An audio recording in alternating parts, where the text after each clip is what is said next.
was spinning, and it would be a crapshoot as to when, a guess as to when, what continent would be in front of Nibiru as it gets close. But at any rate, Earth is stopped in orbit because the Mid-Atlantic Ridge, the magnetic mountain range, locks on to Planet X as it approaches because it's magnetic. And at that point, Planet X is the dominant magnet next to Earth. So, as Planet X rises in the ecliptic, it has to obey the magnetic field lines of the Sun. So, in which case, the Planet X has to roll its attitude, roll its poles to align with the magnetic fields of the Sun. So that means it has to lay over, which means its north pole points solar system outward, simply because of the magnetic attraction to Earth's to the Sun's south a north pole. So the south points at the Sun because it's attracted, because they're north and south, and the north pole points outward towards Earth. So as Planet X approaches Earth, its north pole is pointed at Earth.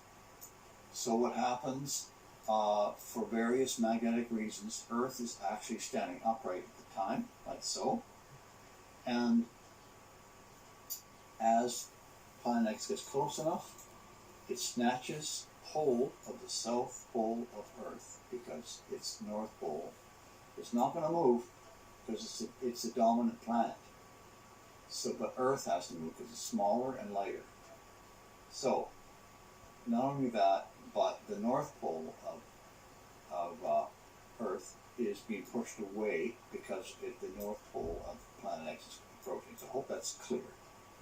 So we've got a north and a south event, and the Earth is, by this time, Planet X is moving faster and faster throughout the 6 days we're stopped rotating. By this time, it's moving very fast, and Earth is rolling away its north pole more and more, exposing the south pole. As at one point, Planet X's north pole grabs a hold and gives it a pull up, and that is the pole shift event. It's predicted at 90 degrees. I have no reason to doubt that. And it puts the ice caps on the equator. So that is how it actually happens. Internally, as I explained earlier, the exterior crust separates because of the pressure, and the liquid magma makes that possible inside Earth, and we have a pole shift. Okay, this is the main portion of the video that I wanted to focus on.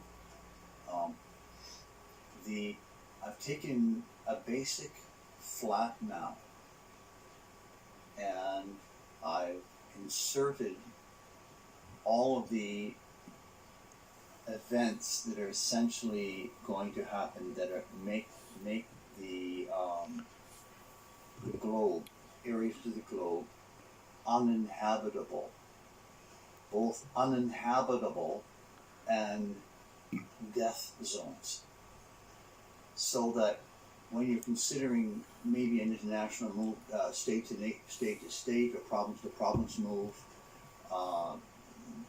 you'll know by looking at this, well, there's no sense going there. And so that's the purpose of the video. I will cover a little bit of safe location stuff as we go along, but it's primarily don't go there map. So let's start with North America.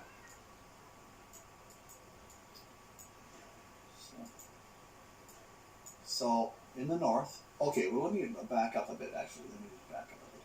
Okay, so what we've got happening is we have the Atlantic spreading. Now I've looked at, compared on a globe,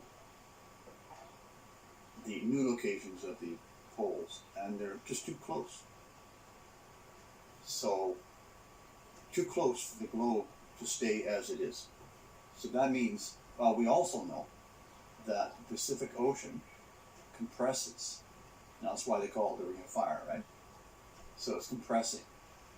Now, also, I mean, if you want to doubt this, I mean, you go and look at basic continental movements, and it's scientifically known, okay, that the Pacific Ocean plates are subducting underneath the continents around it. So it's under squeeze pressure. That's common knowledge. What's not common knowledge is why is this happening? Why is the Pacific Ocean compressing, and concurrently the Atlantic Ocean is spreading apart? We know by as I said earlier, by looking at the Mid-Atlantic Ridge, that it's a massive 10,000 mile long mountain range that's made of cooled magma that's pushed up from the outer mantle is pushed up this magnetic magma, forming this mountain range over 1 million or 2 million or 3 million years. Don't quote me on that, but it's over a very long period of time. So we know that's happening. Okay, so that's the basic movement. Now, so when we get back to the amount of movement, when I did a crude look at a crude guess at the actual amount of movement laterally of the continents, that is the compressing of the Pacific Ocean and the expanding of the Atlantic Ocean, when you look at the differential, it seems to come to about 6,000 kilometers. So how could that happen? Well, this is a pole shift, and there's no detailed records of what the last one was like, because the governments of the world don't want you to know this stuff. So it falls on people who do their own research on this and just get into it themselves. So, okay, so we know by Zeta Talk that the South Pole is just south of the Indian subcontinent, and that the North Pole is just off the coast of Brazil. Now, I'm going to do a little explanation of how the actual pole shift does happen. So we'll do that a little bit later. Okay, so, but we have the spreading and the compression. Now, what happens to North America? Well,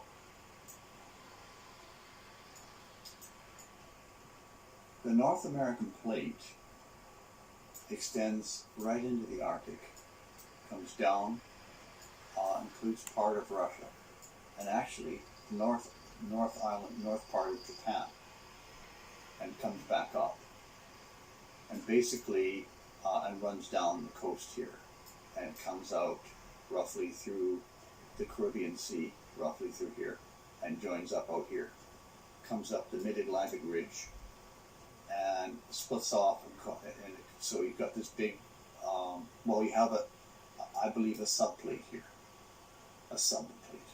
That's what I believe.